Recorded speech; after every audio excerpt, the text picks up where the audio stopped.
அடிப்படையான ஒரு விஷயத்தை நீங்கள் மறந்து விடாதீர்கள். முஸ்லிம்களாக உள்ளவர்களுக்கு யாரும் விரோதிகள் கிடையாது.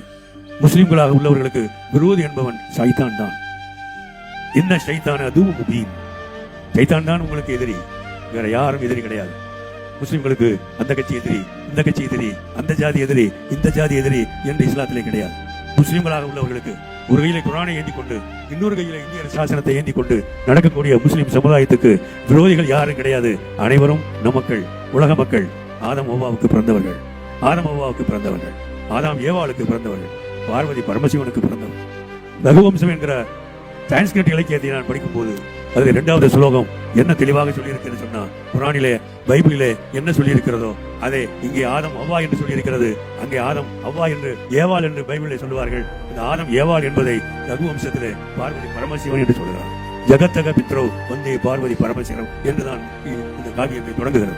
ஆக ஏதோ ஒரு வகையில எல்லாம் உலக மக்கள் அத்தனை பேரும் ஒரு தாய் நதி மக்கள் என்ற உணர்வோடு இருக்க வேண்டும் என்பதைத்தான் நமது முன்னோர்கள் நமக்கு கற்பித்திருக்கிறார். அந்த அடிப்படையிலே நாம் எல்லாம் உருவாய் மக்கள் என்ற உணர்வோடு வாழ வேண்டும் என்ற அடிப்படையில் தான் முஸ்லீம் வாழக்கூடிய மக்கள் அனைவரும் ஒரு கையில குரானை ஏந்தி கொண்டு இன்னொரு கையில இந்திய சாசனத்தை ஏந்தி கொண்டு செல்லுகிற அதே நேரத்தில் நாம் யாருக்கும் விரோதிகள் அல்ல.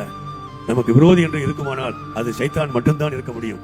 சைத்தானுடைய ஊசாட்டத்தை விட்டு பாதுகாப்பு தேட வேண்டும் என்பதை தவிர வேறு யாருக்கு விரோதிகள் அல்ல. அரசியல் ரீதியாக அவர் விரோதி, மத ரீதியாக இவர் விரோதி, ஜாதி ரீதியாக அவர் விரோதி என்று யாரையும் விரோதித்து பாராட்ட வேண்டிய பொறுப்பு கடமை முஸ்லிம்களுக்கு இல்லை.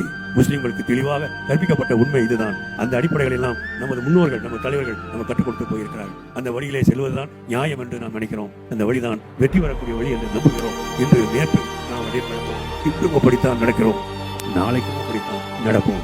ஆக குர்ஆன் சொன்னது மாதிரி நேற்றை விட இன்று உங்களுக்கு நல்லது, இன்றை விட நாளை மிக மிக நல்லது.